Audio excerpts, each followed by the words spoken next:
mote desta nossa conversa, eu trouxe um conjunto de dados. Nós temos várias previsões daquilo que será a população daqui a 50 anos, mas a projeção mais recente e importante é do Aging Report elaborado pela Comissão Europeia.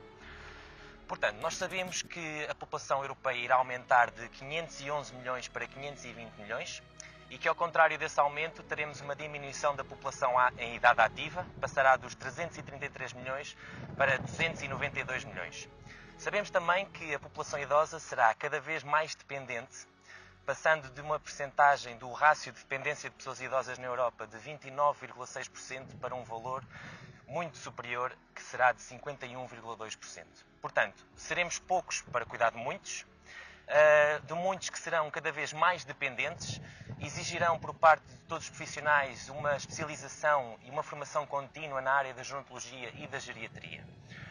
Hoje, na ribalta do debate do setor social e do setor solidário, está as linhas de pensamento e de intervenção multi e interdisciplinar.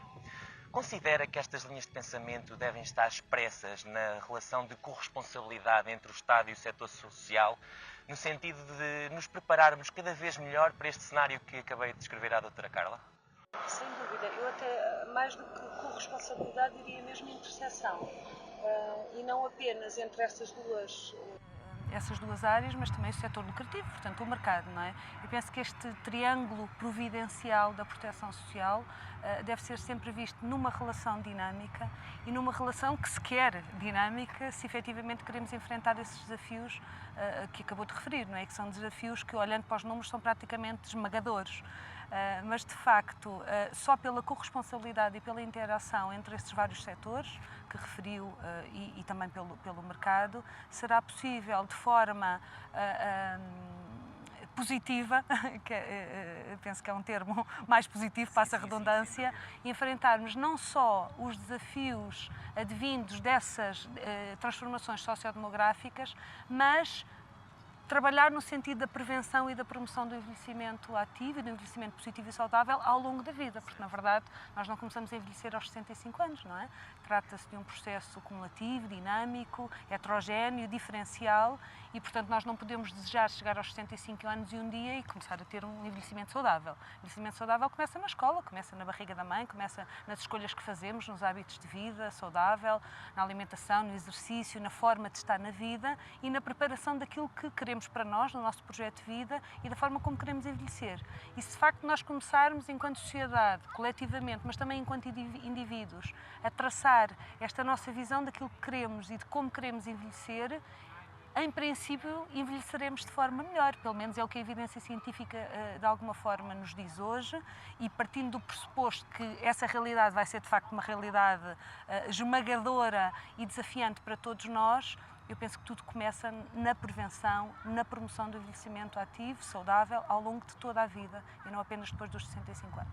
Nós em Portugal temos uma riqueza, uma diversidade enorme do que diz respeito às organizações sociais, mas também não deixa de ser verdade que temos algumas limitações em algumas interações e espaço de diálogo neste tipo de organizações. Todas elas têm a sua missão, o que é de louvar, mas eu considero que é necessária uma estratégia comum, não só no sentido de promover uma ação coletiva, interdisciplinar e com objetivos específicos a alcançar. Recuando um bocado à Grécia Antiga, Aristóteles já definia a economia como uma gestão da casa, ou seja, um conjunto de regras e normas que um indivíduo supostamente deveria seguir para conseguir alcançar os recursos necessários às necessidades da sua família.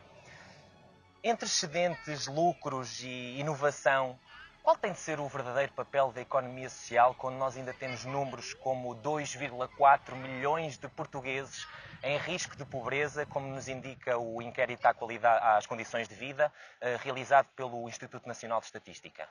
Penso que antes de falarmos no papel da economia social, devemos pensar no papel do Estado, não é? Porque, de facto, não podemos falar no papel da economia social sem falarmos daquilo que é a responsabilidade das políticas públicas. Sejam políticas sociais, sejam políticas de saúde, políticas de educação. Na verdade, o que falta é uma política de envelhecimento e uma política de família em Portugal, porque não existe. E não havendo uma política de família, não havendo uma política de emprego, de possibilidade de conciliação da vida familiar e vida laboral, possibilidade de jornada contínua, porque se eu quiser ficar a tomar conta dos meus filhos, eu tenho muito mais possibilidade responsabilidades do que se quiser ficar a prestar cuidados de saúde ou cuidados de apoio aos meus pais, aos meus avós, aos meus sogros, aos meus familiares mais velhos. E, portanto, não havendo uma política de família, não havendo uma política de envelhecimento, nós estamos sempre na lógica do paliativo e do remediativo.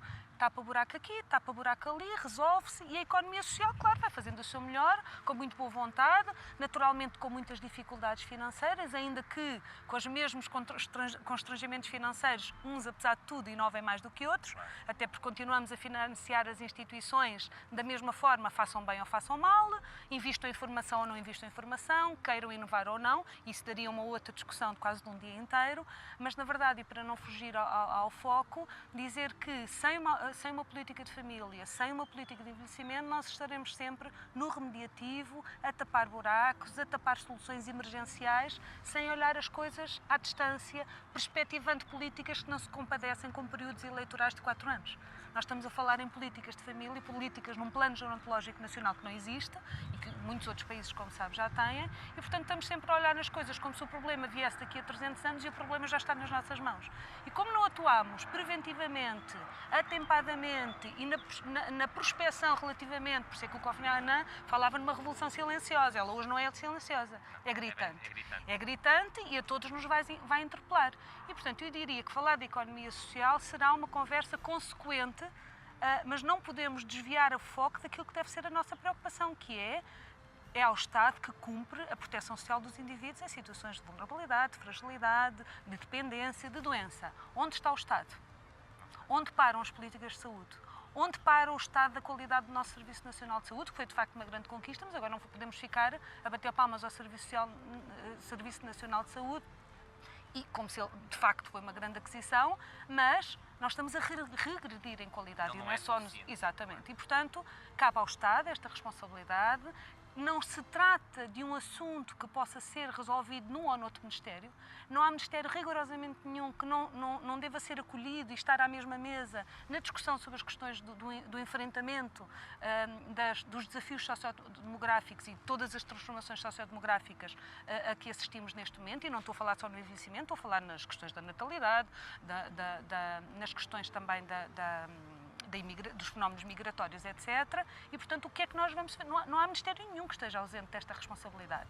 Desde o urbanismo, desde as questões da habitação, desde as questões da educação, naturalmente, da saúde, e depois os ministérios mais óbvios nesta matéria, a segurança social, o trabalho, etc. E, portanto, antes de tocarmos na economia social, vamos então perceber a quem, exatamente, de quem é a responsabilidade, não que a economia social não represente em Portugal uma força vital da solidariedade social, atenção, mas não vamos despejar tudo para a responsabilidade da sociedade civil.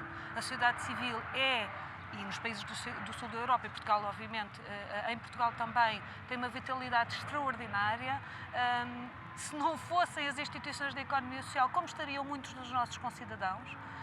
E, portanto, representam aquilo que é o mais bonito daquilo que podemos considerar do ponto de vista da corresponsabilidade entre os cidadãos, da solidariedade, mas atenção, não vamos varrer para cima da economia social, do terceiro setor, da economia social, aquilo que são responsabilidades públicas, responsabilidades políticas, que têm sido arredadas daquilo que são as agendas políticas, porque de facto falar em envelhecimento, em princípio não traz votos e portanto não se ganham grandes campanhas eleitorais falando de questões que ninguém quer, até porque ninguém quer ser velho, e como ninguém quer ser velho, ninguém quer... Exatamente. Portanto, vamos varrendo para debaixo do tapete. Seguindo na linha de pensamento da doutora Carla, e concordo plenamente com o que acabou de dizer, as organizações da economia social são neste momento um pilar emergente no apoio às populações desfavorecidas. Elas não encerram a sua função só na segurança social, trabalham áreas também como a da educação e da saúde.